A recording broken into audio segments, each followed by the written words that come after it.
endorsed the second house for recognizing Marx's real goal in this world. And his goal was to bring a revolution, to make all the workers unite. Now there's a very big difference between getting a revolution and getting some slight reforms in order to make people feel self-fulfilled and feel better with themselves, which eventually will lead people not to get to the revolution. So, my first point, I will speak how those reforms are very likely to prevent the real revolution, which we agree is the real goal. Then I will show you how the internet made us numb by enhancing our empowerment and by just giving us very good entertainment that makes us feel good with ourselves. Before that, I would like to answer. So, 3 points of rebuttal. First of all, Ori tells us there's a difference between the word control and run. We agree, but the thing is that you need to understand who's in top here. And once Mark Zuckerberg doesn't see any dollar coming from Facebook, you will not have your free stage to say whatever you want. So all in all, the big picture, the big profit goes to the big companies still.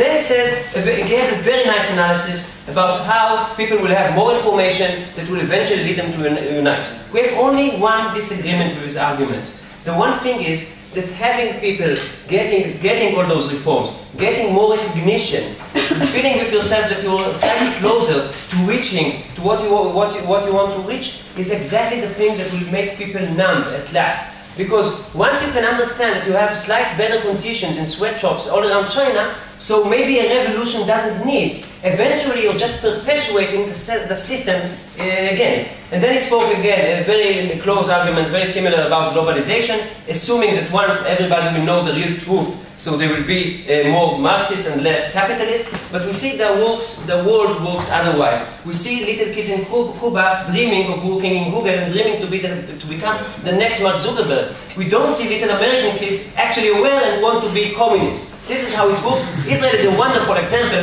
where you had Israel open to the globalized market, and you just see how the American dream was really instilled here.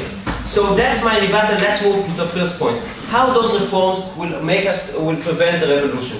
So, first of all, we say that the internet allows us to protest. All sides agree, we can protest about many different things. Now, who tells us what to protest? Mainly the news, the mainstream media news that tell us what we should protest about. Just notice some of them are socialists, but as Foucault explained, the public discourse remains in the zone between the socialists and the capitalists. So they tell us that we should be mad about explosive banks that charge us too much money for nothing.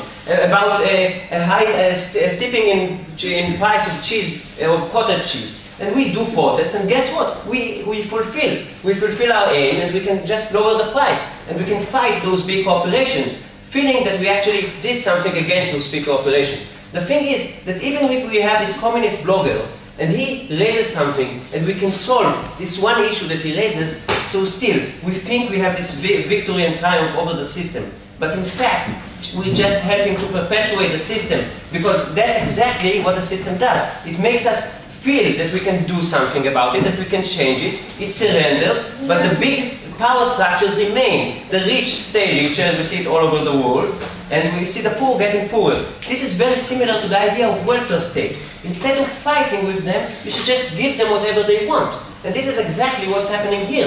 This is how Bismarck fought with all the reforms that people asked. So what do we want to say to sum it up? When do we think people actually will bring a revolution? When they are really worse off. When they have nothing to eat, when they see that everything is explosive, and when they can't do anything in order to change the status quo. But when you let them those little donuts, and you just cut the bank's money and the profits, and you let them all, I will take opening in a second, and when you allow them those victories, so that's when they are feeling better with themselves, and they won't want to change the entire system, because they can see that they can work within the system, and that's a big difference that you forgot. Stop. Okay, only on the internet I will be able to publish against the mainstream media's ideas and culture, and that was necessary for the revolution. Please address that. I will address that. So I think that before you can publish that, and so you can feel better with yourself, and more people will know about that.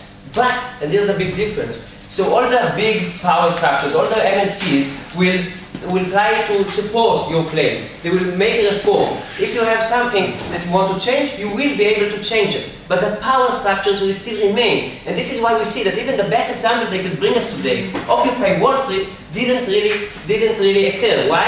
Because CNN, New York Times, all the big news agencies teach us the same things, and this is mostly what we learn. So we have this one communist blogger telling us something different. But here's the thing: it's still very narrow in the vast ocean of information that we have throughout the internet. And if you want to reach a revolution, so this one communist blogger is exactly let us take off the steam and just keeps the system staying the same. Second point: why do we think people are going to stay more numb? So first of all, we say that right now people have this idea, they illusionate themselves about social mobility. You know what? I can just post a clip on YouTube and I can be an instant star. And guess what? Some of them do succeed. Some of them have this YouTube clip and some of them even make money and they get a lot of fame. But here's the thing.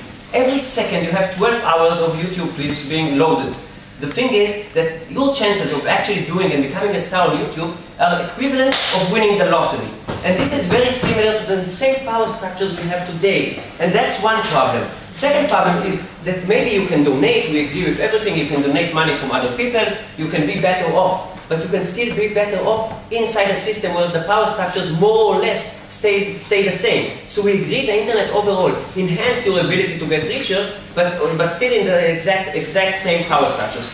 Last thing, last sub point here, how does it keep us numb by entertainment? So here's the thing. 20 years ago, I only had a television, but I had no cable. So I knew there was something very bad going in the country when some people could see all the channels they wanted, all the movies they wanted, and I only had 3 channels. Now I have all the entertainment that I can think of, because the internet allows me to see or to consume all the music and all the movies that I want for free. What does it make me? It makes me more happy.